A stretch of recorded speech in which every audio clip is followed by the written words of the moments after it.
An exciting episode today. We'll be discussing a very important topic.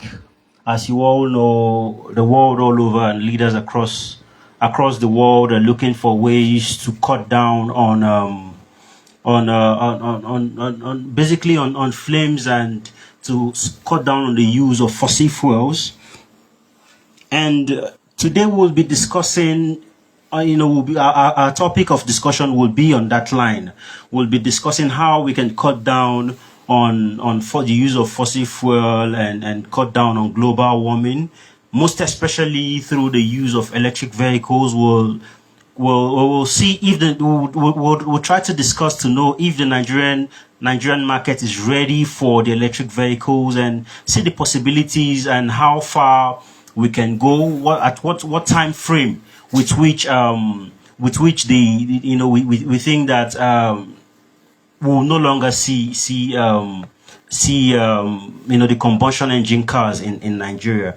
And today I'm not alone. My guest is not in the studio. He's a calling guest. He's a serial entrepreneur. He's one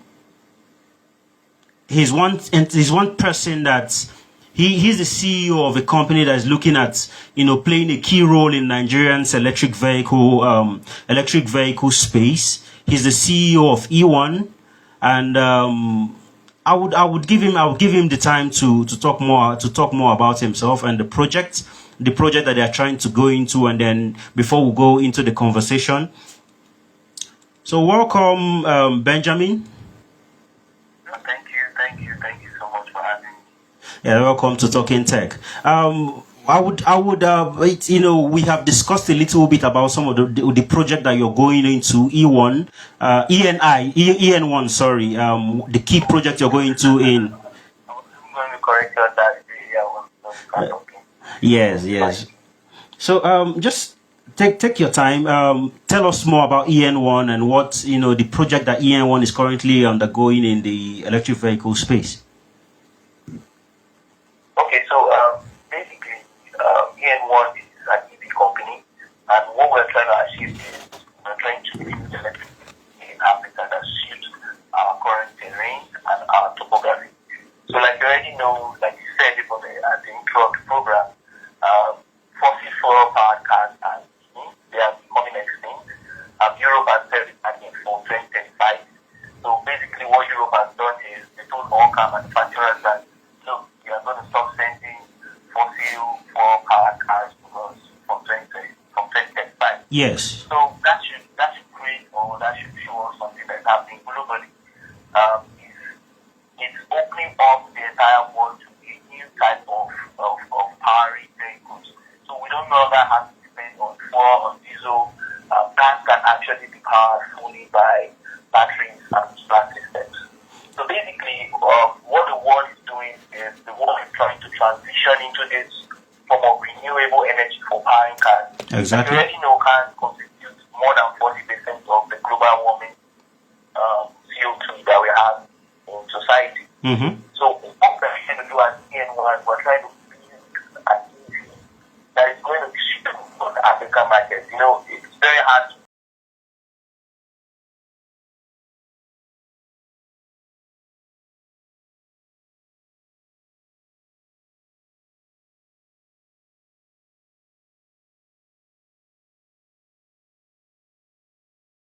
what they have. 100 years ago when the car was first invented, it took them years to be able to perfect it, to be able to work for all regions. So we expect that a similar trend is going to happen with these. Their main focus is going to be on making these cars work in their own places. Exactly. That's definitely going to leave Africa cut off from the rest of the world. So what we are trying to do at EN1 is we're trying to build what's going to work for Africa. We're trying to build what's going to work for Nigeria. So taking into account the kind of terrain we have, the kind of sun we have, the kind of road networks we have, all these things are going to be taken into account in the product that we are developing for EN1 in Africa. Yeah. All right, thank you very much, Benjamin. For us to kickstart this conversation, as an entrepreneur and as a startup founder, you have founded various enterprises here in Nigeria, you definitely would understand, the need to, through whatever means, gather enough data to determine, that there's an actual need for whatever product or service you're trying to introduce into the market. Now, the question here is this. Do you think in Nigeria we have we have the actual need for EVs, or do you think the drive for EVs is just about, not being left out by the Western world, or it's a thing of luxury and differentiation for the rich? Okay, actually, I'm going to start from the last statement from the luxury and differentiation for the rich.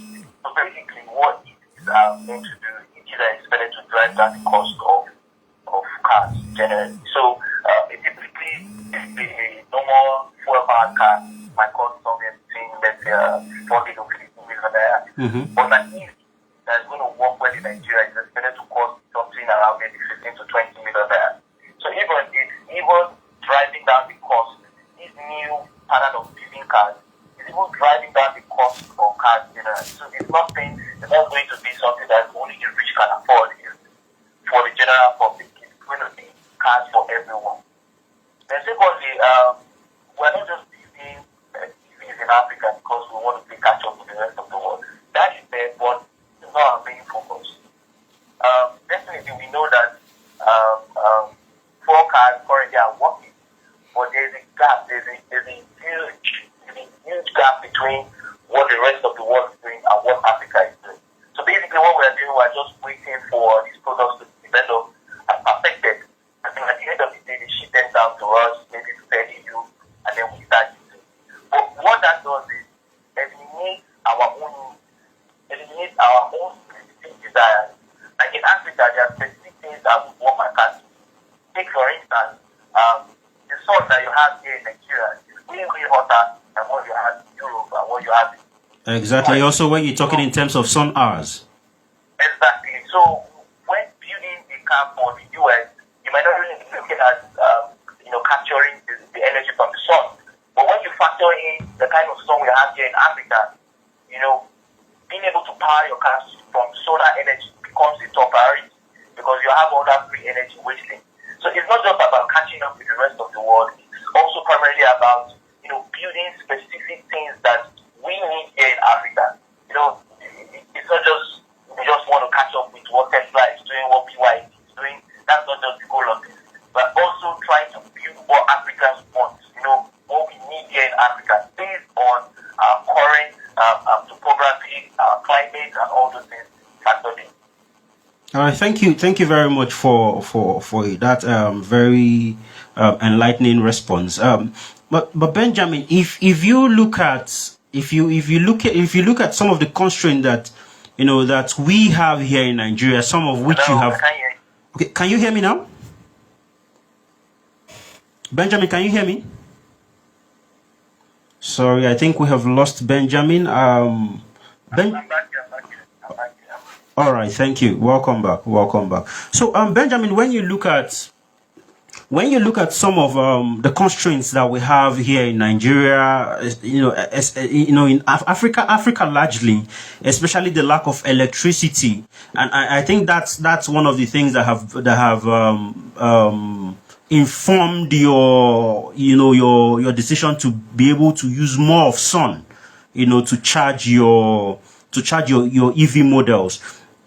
But when you look at some of these challenges, and then you also get to look at the fact that a private individual is building one of the biggest refineries in the world.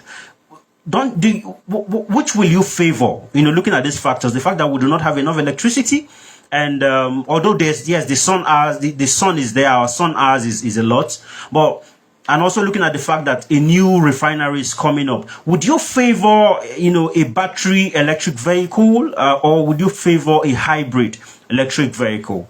Also looking at the fact that the hybrid electric vehicle, in as much as this, yes, it still emits, it still emits. It still emits, but it's a low emission vehicle, it's a low emission product. So which will you favor? And which do you think EN1 will look into more?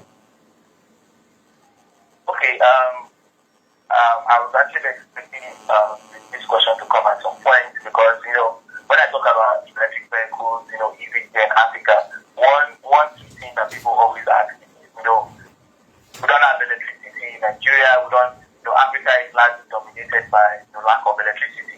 Yes. And people ask, how are we going to charge these cars? And the answer I always give to them is, I give them this answer as a question. Your mobile phone uses electricity. Yes. Your television uses electricity. You have computers running in Nigeria that uses electricity. So where do those electricity come from? So basically, what we're saying is, somehow Africa is going to adapt. Even if the government has not yet provided stable electricity. But somehow we're able to use these products that depend on electricity. So we project that Africa is going to definitely adapt one way or another because Africa is not going to drag the rest of the world behind. We're not going to be consumed from the rest of the world. There's no time where Africa will not be on planet Earth. We're going to be on planet Earth. And in a way, EN1 is also going to drive that progress. When you create more demand for electricity, the government is either going to step up or you have other entrepreneurs that are going to step up, to fill in that gap. That's also another opportunity. One of our core plans that we're working on is to be able to use a charging network around the country. Okay. So, let's say you're traveling from Lagos to Port Harcourt, you want to go up to 3-4 stations where you can stop and charge your vehicle. So it's just like a regular filling station. But now, instead of you pouring in gas into your car, you are putting in, you're just charging it. And with this fast charging technology, you're able to charge your car from zero to full bar in less than 15 minutes. So that's 15 minutes. Yes, in 15 minutes. That's going to be a huge game changer when it comes to EVs running on electricity in Africa. So aside from the opportunity that entrepreneurs are going to step up to try to solve these problems, we as a company we're also looking at solving them ourselves. So we're not just building electric vehicles, we're also building the infrastructure that will help and enable these EVs to thrive in Africa. So these are some of the plans we have. And also when you talk about hybrid vehicles, and Nigeria solely depends heavily, or let me not say solely, it depends heavily on our oil revenue. One thing is at play here. Crude oil is not just for fuel, gasoline, and diesel. That's not what crude oil is all for. People building refineries like we have that today, building refineries in Nigeria. That's not crude oil is not primarily only for fuel and diesel. I would agree with you on that. Yes, plastic is made from crude oil. There are so many products made from crude oil. Cars used on the roads are made from crude oil. We have crude oil products in the cream we rub, in every single electronics, So crude oil is not just for making fuel and making gasoline. So we do not expect that the crude oil market is going to dip and become, go to zero. That's not what's going to happen. In fact, we expect that there's still going to be huge demand for crude oil. But what we are trying to do, what we're trying to cut off by building EVs is we're trying to eliminate the need for crude oil in the automobile industry. And I think that's going to happen in the next years with this drive that's happening globally. That's going to be a reality we are going to see. So that's our expectation. First, we are building the infrastructure to enable electricity to go around in terms of charging your vehicle. And also, we expect that crude oil is going to be used for other products. So yeah, that's my answer for that. Okay, thank you very much. What our listeners will not know is that what gave birth to this session was an argument between yourself and between you and I. You made a post on your WhatsApp status and you said by 2035, fossil cars that are being propelled by fossil fuel would die. Yes, would die, and I'm opposed to that school of thought. I would want to know what data do you have, because I know that yes, the European Parliament has come up with with a law that by 2035 newly produced cars would no longer, we will no longer have newly produced cars that are propelled by fossil fuels, basically. Now, if you look at the Nigerian automobile industry, you would realize that majority of Nigerians, over 60-70%, if I'm not sure of the figure, but majority of Nigerians use fairly used cars from the Western world. So do you see a possibility of combustion engine cars dying completely in Nigeria by 2035? And what data, what figures do you have to show this? Okay, what I'm going to use as my data point is I'm going to use history. When the first computer was developed, a 1 kilobyte computer, I remember seeing a picture when I was in secondary school of a 1 kilobyte computer, developed by IBM, and it was as big as a house. They needed to, move it with trucks. They needed to get these big trucks to be able to move just a 1 kilobyte computer. I remember even when I was in secondary school, where I just finished, we used to have these big computers with big screens and a big pack. We had floppy disks, then we used to buy and sell this 1 megabyte memory card. But today, that's a totally different story. Children born from 2010 and above, we never see those things. They will never see a floppy. Those things will never be a reality for them. The same holds true for every single thing that has ever been built by technology. Over time, this thing is going to get cheaper. It's going to get easier. More companies are going to come on board. Yes. The technology is going to become more accessible. So it's not going to be a hard sector for very long. When the computers first came out, you used to have programmers. You used to have people you go and meet, people you have to go and consult to learn Microsoft Word, how to type. But today, everyone is typing on their mobile phone. Every single person in Nigeria has a mobile phone. That's my own estimation. So this technology is going to get cheaper. It's going to get easier. Currently now, a typical car cost in Nigeria, a fairly used car, costs maybe between 5 million to 15 million for the normal cars, and then for the luxury, that is maybe 30 to 40 million. But over time, these EVs are going to drive down the cost of these cars. The reason is because there is a transition from mechanics. It's no longer going to be pistons turning in cars. It's not just pistons and floor and exhaust and all those things. It's going to be electronics. Everything is going to be electronics. It's going to be screens, it's going to be buttons. And we know from history that the price of electronics continuously drops because to build these semiconductors, to build these things, become cheaper.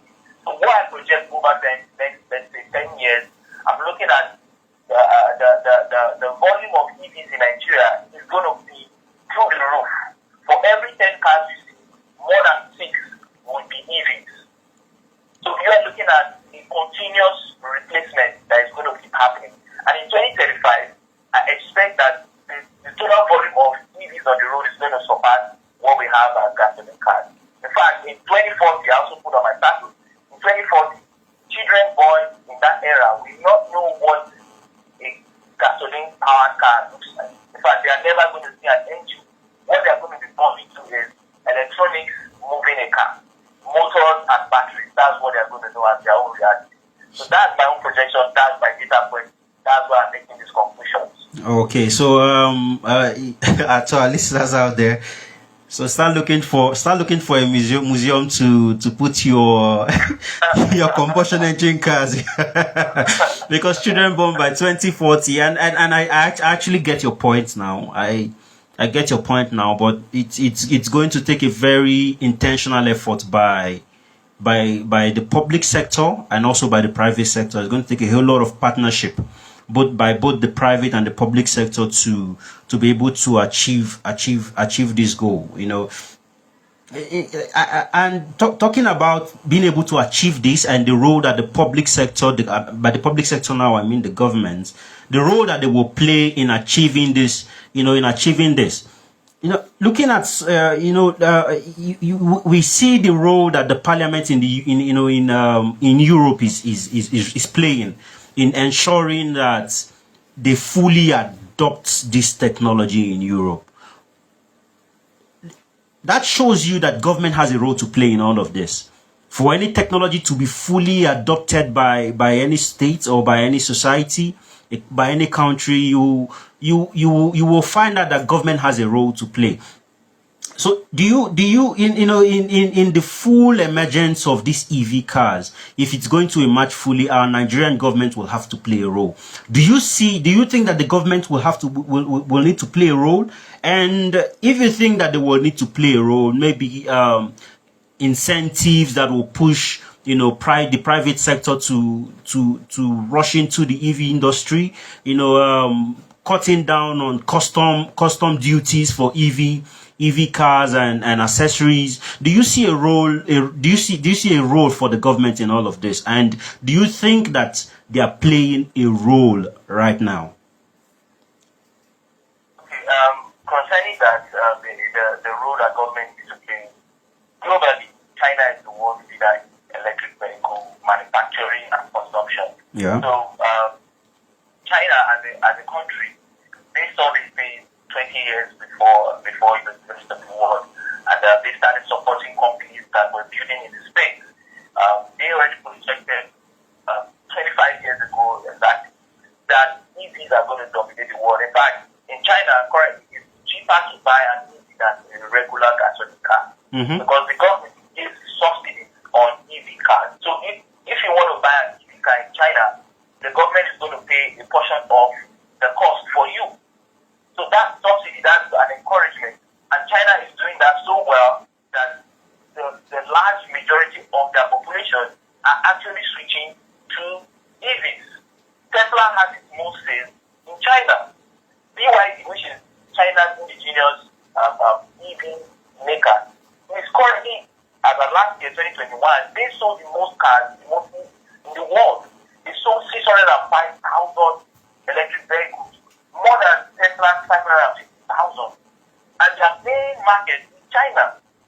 So when you look at the role countries are going to play, it's going to be pivotal. The reason why is succeeded so much and why they are the number one manufacturer by sales more than Tesla is because China is backing them. The country is behind them. The country is providing subsidies for them. Tesla has to go and build an EV factory in China because that's the only way they are going to catch up. So what I'm saying here is government sure has a key pivotal role in moving any single industry, every single market. But as history has shown us, technology always goes before regulation. So people are going to build first before the government steps in to regulate. So for now, what we are looking at to do in Nigeria, in Africa, is to be able to drive the technology forward and then sort of get the government to start supporting and start, pushing from behind, start creating policies that would help more EV companies to thrive in Nigeria. Create tax breaks for these companies to thrive. So what we are trying to do is, we understand that government is going to be pivotal, but we do not want to sit down and waiting for the government. In this country, people have to do their role. People have to be first. And the government saw what we were doing and knew that this was going to happen, whether they like it or not, and then they have to step in to regulate and sort of support. So that's the role I see government playing. It's going to be pivotal, just like the way China is doing. As a few weeks ago in the US, they just signed a bill that enables over 900,000 electric charging stations to be developed in the US. 900,000. Yes, that's a major leap forward. Yes. So you can imagine the government, saying they want to help build 900,000 charging stations. Everybody is definitely going to want a piece of that. Everybody is going to want to build for that kind of market. So we expect similar things to happen in Nigeria, in Africa. But what we want to do is we want to build the tech. We want to do as much as we can before the government comes in. So that's what we're doing. All right, thank you very much, Benjamin. Time has never been a friend on this show. seems like if it feels like we only just started and it's almost 30 minutes is almost gone. But one thing I would want our listeners to know is this: I and Benjamin were classmates in school, and I think we were a team of 10 or 11. Benjamin. Yeah, we're 10. We're 10. Yeah, a team of 10. Our final year project was that we built an electric vehicle. Although we did not conclude, we did not finish, we did not build up to design, but it was a laudable project for us at the time. And one of the key things that hampered the progress of the project was, I think we didn't have enough technology in-house, in the country. So we didn't have some of the things we needed to build the car. But today it's I would want to congratulate you for taking the bold step to get into the EV space as an entrepreneur. And one key thing I would always also want our listeners to know is one of the key members of that project is the CTO of EN1. So for me, it's a thing of pride that the EN1 for me is a thing of pride, and it's something I would want to always associate myself with. So thank you very much, Ben, for coming on the show. It's been very enlightening. It's been educative. Yeah. Thank you very much. So my regards to Kayode, regards to the team. We hope to hear more of you guys, in the media, and hopefully we'll get to invite you soon enough to give us progress reports. Okay, that's awesome. Cool. All right. Nice one. All right. Thank you very much, Ben. Have a lovely Tuesday. Bye. Right. So to our listener, thank you very much. I remain your host on Talking Tech, Ifeanyi, the Talk Guy. You can follow us on Facebook, Ifeanyi, at the Tech Guy. Thank you very much. Have a lovely day.